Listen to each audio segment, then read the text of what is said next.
You did well today, Mr. Bennett.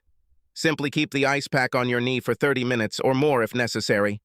You've already taken ibuprofen and acetaminophen, so no more for 3 hours. Yes, I remember. When do you come? Well, today is Monday. Tomorrow you will do the exercises, and I will come on Wednesday. Remember, we open to an earlier schedule on Wednesday. No more of those late morning workouts. I'll be here at 9, and then you have a free day. Sounds good. Drive with caution, Maggie. I'm not going anywhere. The last phrase made her chuckle. I couldn't go anywhere yet. She's nice enough when she's done, but she's a damn sadist when she's working on me.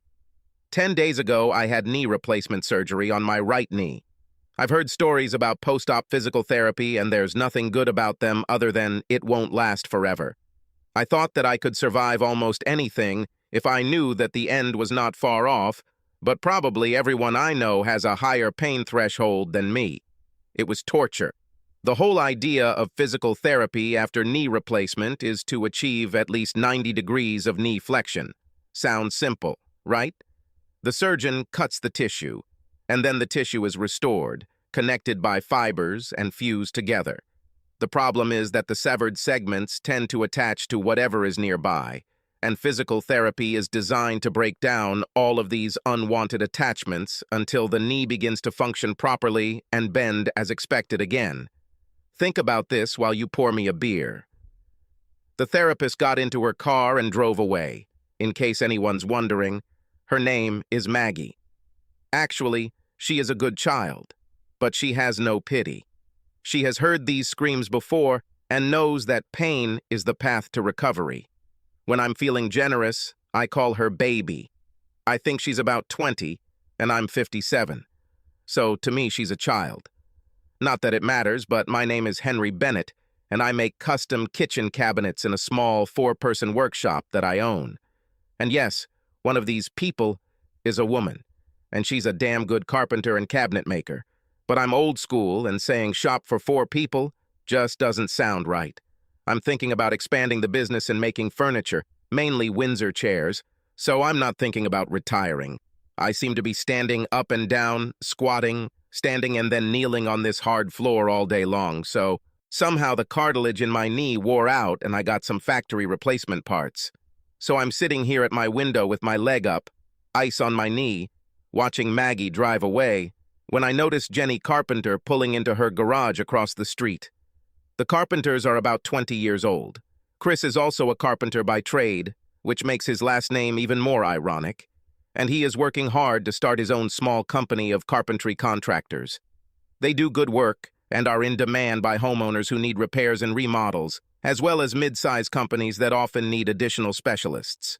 I know he has dreams of expanding his company to become a major new home contractor, and we talked at length about how to grow a young company. This is something I know a little about.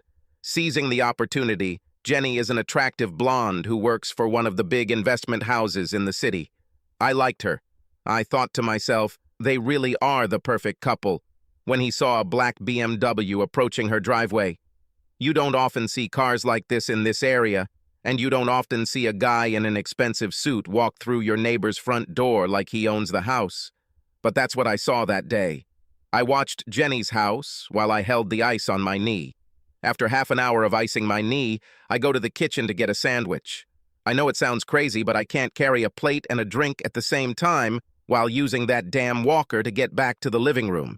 So I pack the sandwich in a paper bag and pour a drink into a cup, put both in the stupid basket on the front of the walker, and head back to my chair.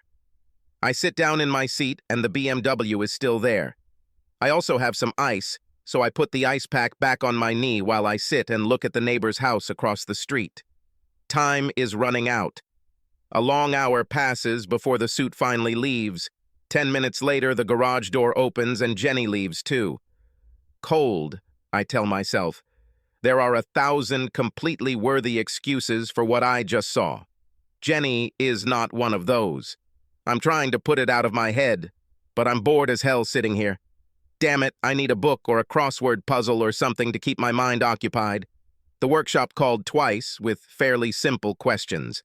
I suspect that they just kept in touch, but I didn't feel abandoned. With nothing better to do, I decided to look through some chair design books and started brainstorming ideas for a line of simple, stylish chairs that we could make in the workshop. Late that evening, I was still sitting there, alternating between lifting my leg and doing flexion exercises, and going for an ice pack while I worked on books on chair design. While reading, I drew some design ideas. I tried to develop something traditional but convenient. It was already dark when I happened to look up and saw Chris's SUV pulling into their garage. Jenny's car was already parked in its usual place. That's when my thoughts went back to the black BMW and the driver in a fancy suit who seemed to act like he lived here. I started collecting my sketches and notes when I saw Chris crossing the street. He was heading towards my house. I walked slowly to the door and opened it just as he appeared. I stepped back to let him into the house, which turned out to be more difficult than one might think with those damn walkers. "Chris, what brings you here?" "Well, Jenny thought that since you're recovering and can't spend much time on your feet, you might like a home-cooked meal. So she packed dinner for you and sent me across the street to deliver it." I laughed. "I like your girl." As we slowly walked back to the kitchen, I asked, "And what has your beautiful wife prepared for this tired old man? First of all, you are not old. But tired?" I was still laughing, but Chris was indeed the first visitor I'd had all day, other than Nurse Payne, and I was enjoying his company. He placed the food on the table and began to unpack it. There was a big bowl of corn chowder, some ham biscuits, and a nice salad. "My God, there's enough here for both of us." "Oh no, no way. If I eat even a piece, my wife will find out and I will have a lot of problems. It's all for you." I admit that I was smiling now. "I think there's enough here for dinner and tomorrow's lunch. Please tell your beautiful wife thank you. For me. Now, may I offer you a beer before you make that long, arduous trek home?" Chris smiled. He knew my gratitude was sincere. "No, she will wait for me. I'd better go. I'll try to come by tomorrow evening." "I will be here. I have nowhere to go for the next few weeks." Just as quickly, I walked Chris to the door, shook his hand, and he left. As I watched my friend walk towards his house, I thought about the value of good friends and caring wives. I'm sure I'm wrong about her, I thought. She's not like that. That evening, I enjoyed dinner. I also felt like I was getting somewhere with my drawings and notes, so I spent the evening watching TV and reading, and also consumed another bag of ice. Then, after taking more ibuprofen and acetaminophen, I went to bed. Tuesday passed largely without incident. I made a simple breakfast of yogurt and granola with a glass of orange juice, took some ibuprofen and acetaminophen, and then took the coffee to the chair in the living room. I sipped my coffee for about 20 minutes, letting the pills take effect, and then began the unpleasant task of exercising my new store-bought knee. No pain, no gain. My exercises start with a series of simple movements, such as leg lifts and ankle kicks. I then begin to bend my knee while lying down, and when I'm ready, I use a band to pull my ankle toward me, forcing the knee to bend. I do the reps, and by the time I'm breathing like a long-distance runner, I'm ready to stop and ice my knee. The work is not hard, but it takes a lot of discipline to pull that tape, knowing that it will hurt like a son of a bitch. For the next half hour, I settle for supporting my foot and applying ice. By mid-morning, I'm ready to continue my day and get back to working on the drawings I started yesterday. Sitting by the window, I work and watch the world. Neighbors come and go from their homes. Dan Williams mows his lawn. He retired and turned lawn and yard care into an obsession. I guess that's what happens when you're not fishing or playing golf. Daniels went for a late morning walk, and later Herb Jackson went for a run. A UPS truck delivers some boxes up and down the street, and eventually the mailman delivers the mail. It's funny, but no one seems to see me sitting by the window. I'm working and looking out the window when I see Herb walk up to the Perkins front door and walk inside. Strange. Jim Perkins was away on business this week. I continue to watch and try to work, and it's only an hour later that he comes out the back door, walks down the driveway, and heads to his house. I tell myself that I'm letting my imagination take over, but at the same time I'm starting to think that I might be living in my own Peyton place. Is all this really happening when I go to work every day? And what exactly do I see? There has to be an acceptable explanation, so I try to shrug it off and get back to work. By the time evening comes, I've exercised 3 times, taken pills every 3 hours to keep the pain at bay, as they say, and finished off the last of my Jenny's corn chowder and ham biscuits. Chris is home, and I didn't see Jenny until her usual time, so I'm trying to get rid of the flooding thoughts again. Wednesday morning arrives, and Nurse Payne soon arrives.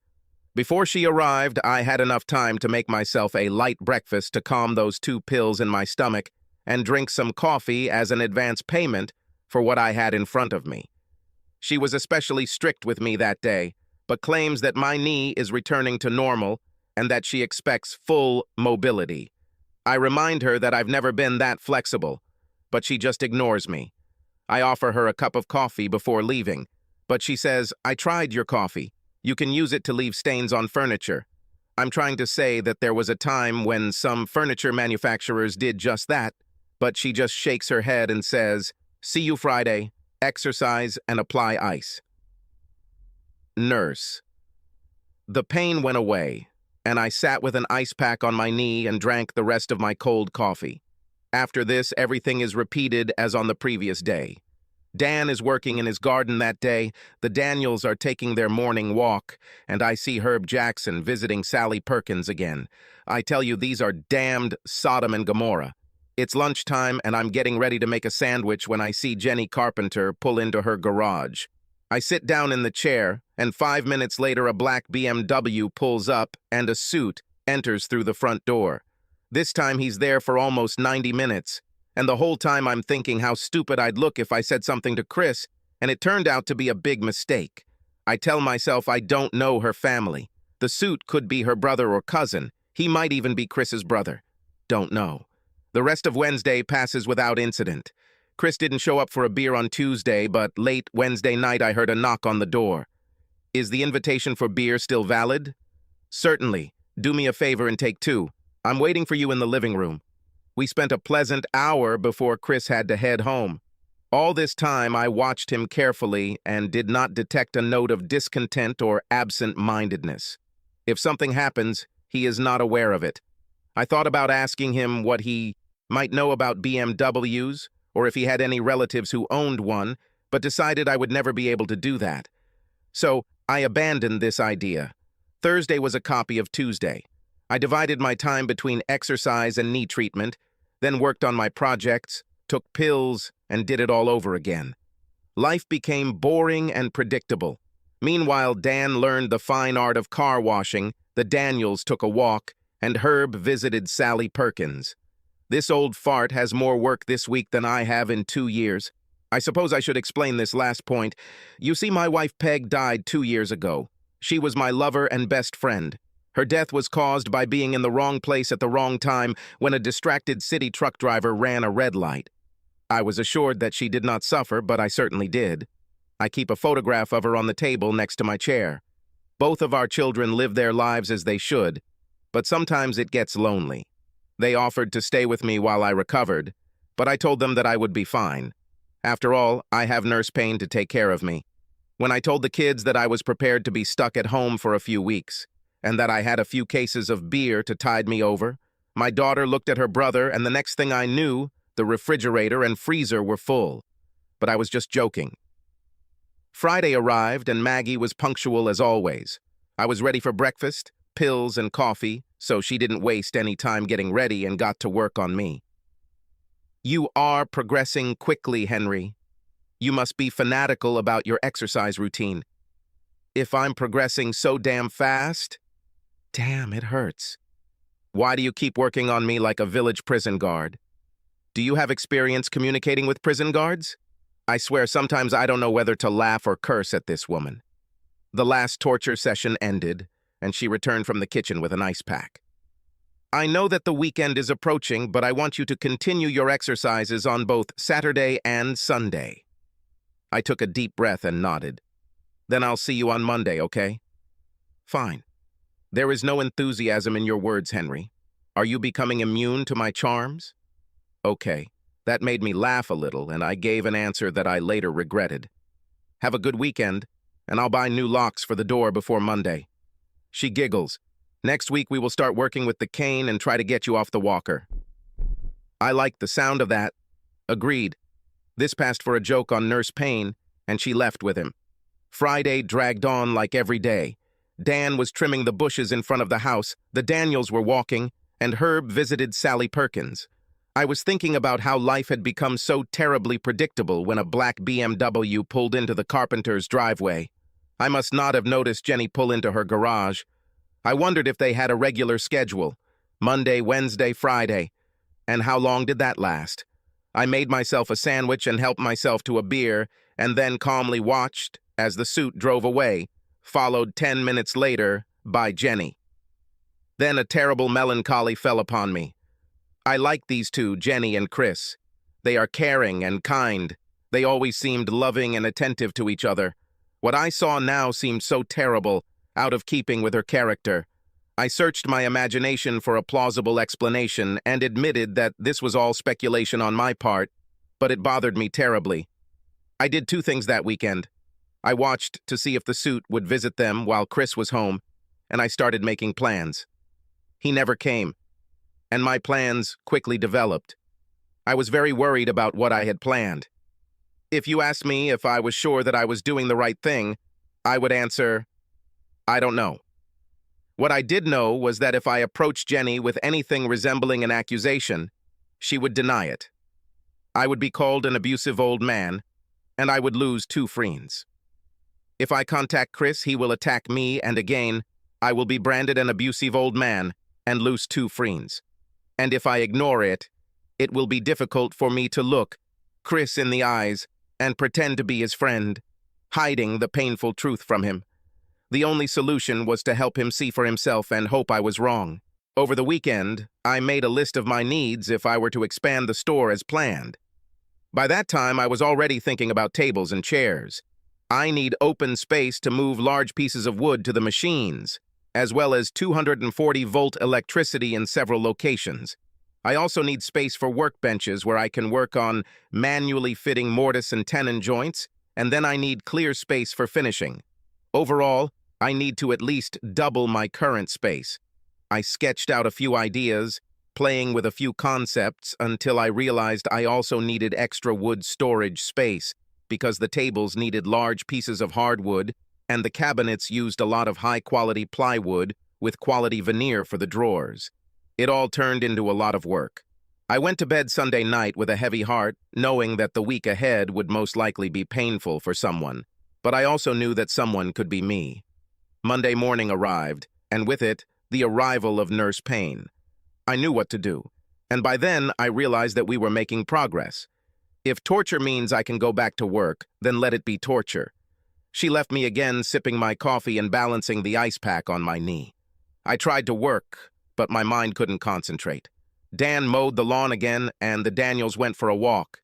Jim Perkins had returned from his travels, but still had an office in the city where he worked, so Herb visited Sally Perkins again. I couldn't help but wonder why anyone would stay in a marriage if they felt the need to cheat on their spouse. Is it money, security, or just a bad habit? Was this a game for them? Some despicable way to add a little excitement to their boring lives? They probably think they'll never get caught. I liked both Herb's wife and Sally's husband. They deserve better. It was midday, and I watched as Jenny pulled into her garage and lowered the door. 5 minutes later, a black BMW pulled into the driveway, and I saw the suit re-enter the Carpenter house as if he lived there. The decision was made, and I knew what to do. An hour later, the suit left, and after a while, Jenny left. It broke my heart. Monday and Tuesday passed without much incident. I tried to take care of business, answered random calls from the workshop, and watched the neighbors. It seemed like nothing had changed. On Wednesday morning, I watched Chris go to work. Maggie arrived and checked on me, and then I sat with ice and coffee and watched her drive away. It's time. I picked up my cell phone and called Chris. Chris Carpenter is listening. Chris, this is Henry Bennett. How are you? Okay, Henry, what do I owe? This phrase pierced me like a knife. If everything goes the way I expect, no one will enjoy it. I was wondering if I could tempt you with a sandwich and a beer for lunch. I heard him chuckle. Wow. It's hard to refuse such an offer. And since you'll be here, I'm thinking about expanding my workshop and would like to see what ideas you might have. Chris thought for a moment. Of course, I can come by your place this evening and we can work on your ideas. But now it's time for the big hype.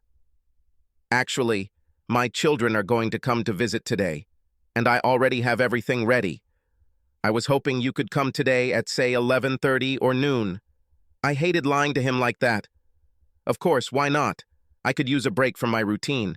Okay, I'll come by lunchtime and we can talk about the new workshop. Great. See you. I felt like crap. There are a dozen ways this could go wrong, from Chris calling his wife, Jenny, and the suit not showing up today, her seeing Chris's car in my driveway, and so on.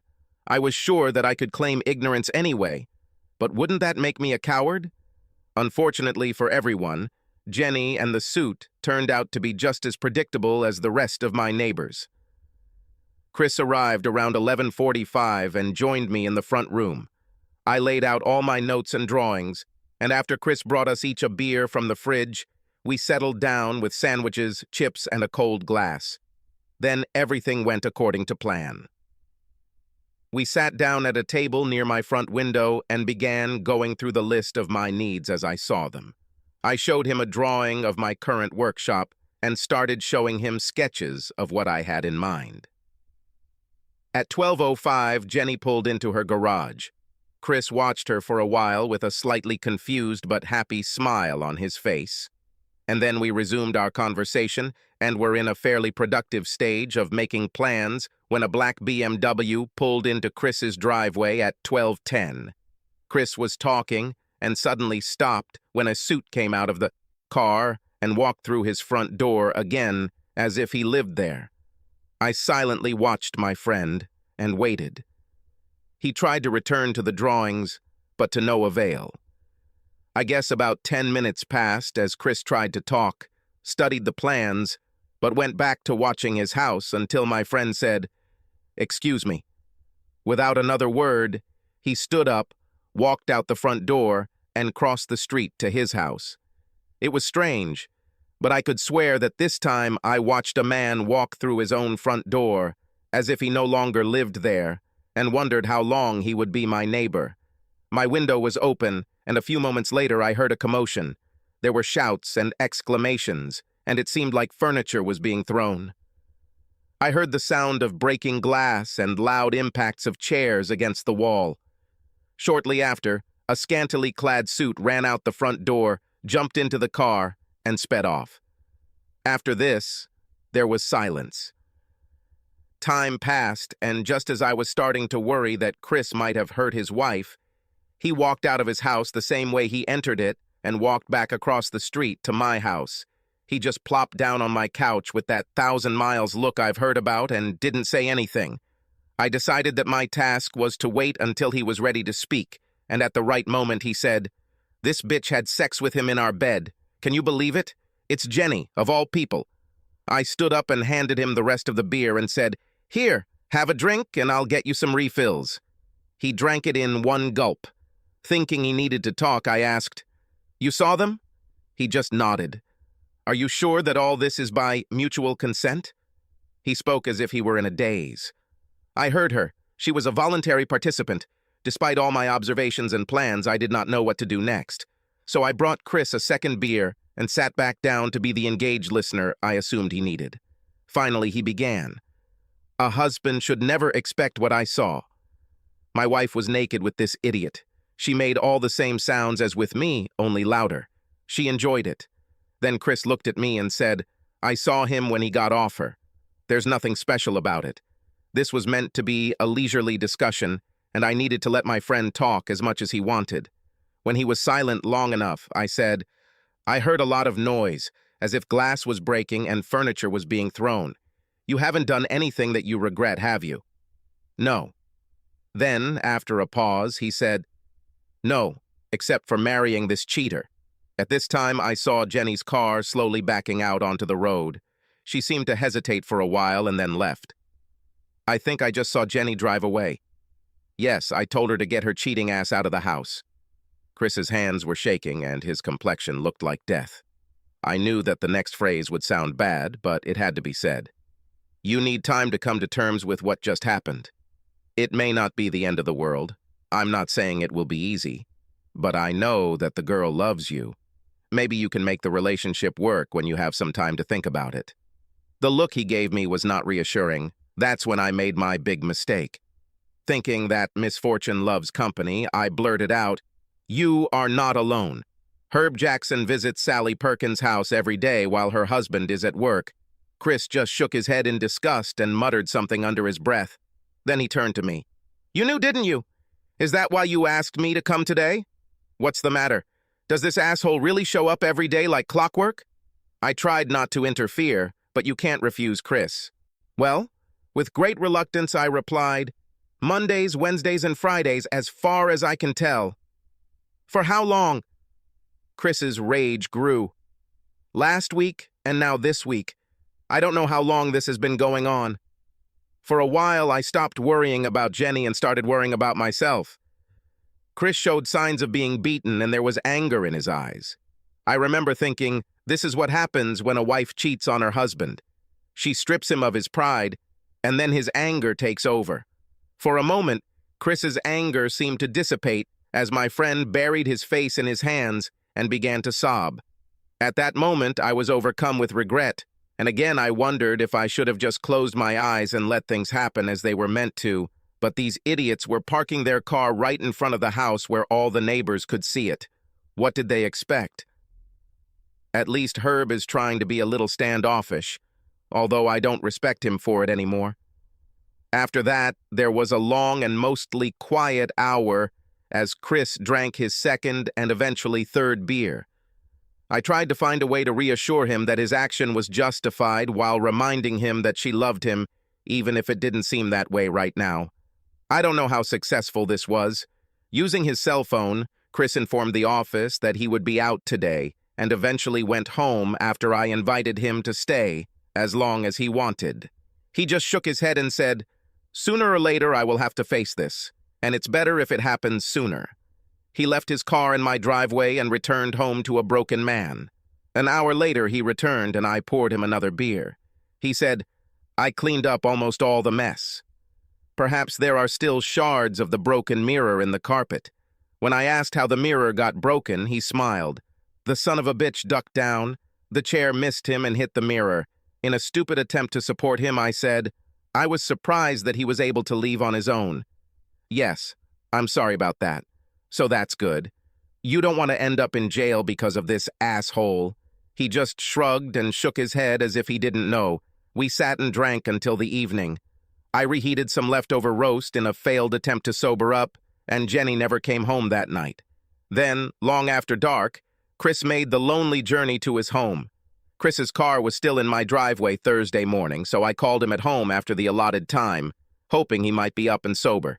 He didn't answer the first time, but called back half an hour later. He was in the shower when I called. I asked him, "Would you like to have breakfast? I can cook, or you can take us somewhere." "Why don't I go? Are you able to drive?" He just laughed sadly and said, "Yes, I can drive a car. I'll be there in 10 minutes. He kept his word and was at my door 10 minutes later. We stopped at a diner in town where I decided my job was to just listen if he wanted to talk. There were other people around us, so we were quiet. Jenny called late the night before, trying to apologize. She spoke through tears, and to Chris's credit, he kept himself under control. He wasn't ready to meet her, so she said that when he was ready, she would be at her sister's house. After that, I heard little about their confrontation. Chris would come over once or twice a week, and we would drink a few beers while he asked vague and mostly introspective questions about marriage. I got the clear impression that things were not going well. This impression was confirmed when a for sale sign appeared in the yard of the house. He said they were getting a divorce, and that he was grateful that they didn't have children yet. The most telling thing he said about this was that in therapy, Jenny admitted that she was very good at separating her life, and that her lover had nothing to do with their marriage. Chris just shook his head and muttered, "You damnly are," and that was the end of our conversation. He learned that the affair had gone on longer than he could forgive. It was sad to see their marriage fall apart, and I asked myself many times if I should have just turned a blind eye to it in hopes that Jenny would wise up and Chris would never find out. Inevitably, I asked myself how I would feel if I were Chris, and each time I decided that I would hate the friend who kept this secret from me.